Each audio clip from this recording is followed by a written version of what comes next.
Assalamualaikum warahmatullahi wabarakatuh. Jumpa lagi dengan saya Pak Budiman. Kali ini saya hadir dengan tanaman Fittonia. Kali ini saya berbagi tips cara pembentukan cabang Fittonia dari kecil ya. Ini tanaman Fittonia yang saya beli kurang lebih 1 bulan yang lalu dan sudah tumbuh dengan baik di tempat saya. Kali ini saya akan mencoba melakukan pemangkasan untuk melakukan pembentukan cabang.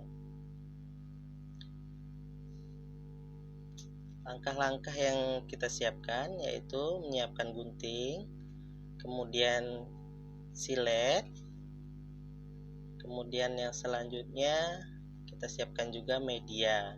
Ini tujuannya untuk memanfaatkan hasil pangkasan ya, atau sisa pangkasan.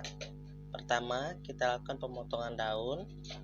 Itu yang kita potong sekitar 2-3 ruas daun yang berada pada pucuk ya, atau bagian yang muda.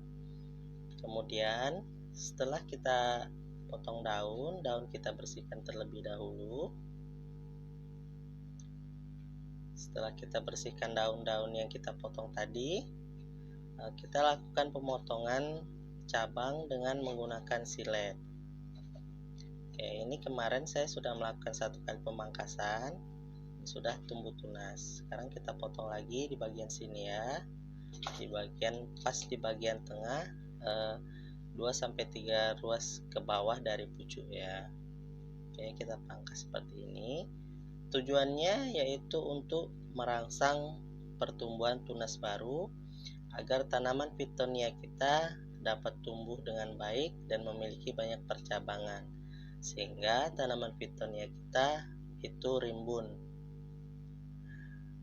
Ini sudah tumbuh, ada tunas kecil 1 ya. Oke, selanjutnya untuk tanaman yang masih terlalu kecil saya tidak melakukan pemangkasan. Saya tunggu dulu hingga dia memiliki 5-10 ruas. Oke, ini sudah cukup, memiliki banyak ruas. Kita lakukan hal yang sama, kita gunting terlebih dahulu daun dari atas ke bawah ya. Sekitar ini ada 4-5 daun yang kita pangkas. Kemudian kita potong bagian tengah ruas, bagian itu ya, 2-3 ruas ke bawah seperti ini. Oke, kita pisahkan. Begitu juga dengan tanaman-tanaman yang lainnya. Oh ya teman-teman, tanaman Fittonia ini berasal dari Amerika Selatan. Tanaman ini tidak menyukai sinar matahari langsung, sehingga bagus untuk ditanam di dalam ruangan atau jenis tanaman indoor. Tapi dia juga memerlukan cahaya untuk berfotosintesis, sehingga kalau kita masukkan di dalam ruangan, kita harus mengeluarkannya 1 minggu itu bisa dikeluarkan 1 atau 2 kali ya. Kemudian dia juga tidak menyukai sinar matahari langsung, karena kalau dia terkena sinar matahari langsung, warna daun dapat berubah menjadi kecoklatan. Sebaiknya kita letakkan di teras rumah yang memiliki cukup pencahayaan agar tanaman dapat tumbuh dengan baik.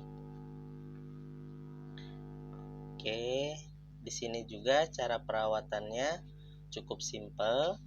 Kita siram dengan air biasa. Pemupukan juga kita bisa lakukan pemupukan seperti tanaman yang lainnya.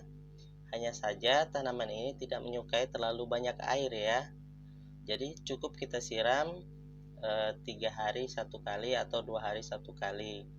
Tergantung kita lihat kondisi tanahnya, kering atau lembab.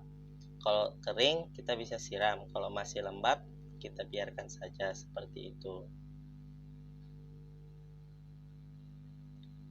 Oke, di sini saya lakukan pemangkasan dan menyisakan 2-3 ruas bagian bawah ya.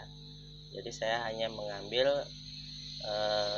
2-3 ruas bagian atas.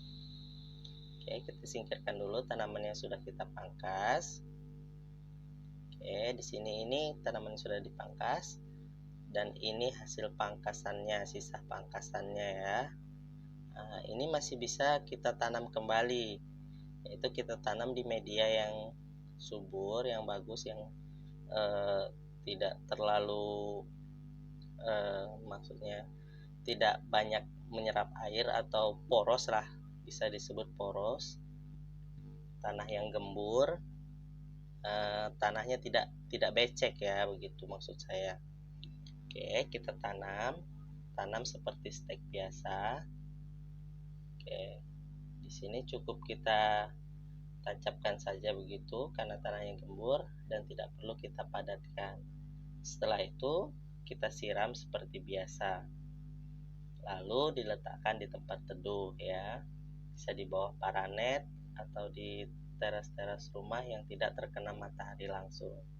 Begitu juga dengan tanaman yang tadi kita pangkas, itu juga sama, kita letakkan di teras yang masih mendapat pencahayaan yang cukup sehingga tanaman dapat tumbuh dengan baik. Oke, saya rasa sekian saja sedikit tutorial dari saya. Semoga bermanfaat. Jangan lupa like komennya karena itu sangat membantu saya dalam mengembangkan channel ini. Dan juga bila teman-teman subscribe dan mengaktifkan notifikasi lonceng, teman-teman bisa memantau perkembangan channel saya dan mendapatkan informasi tentang video yang baru.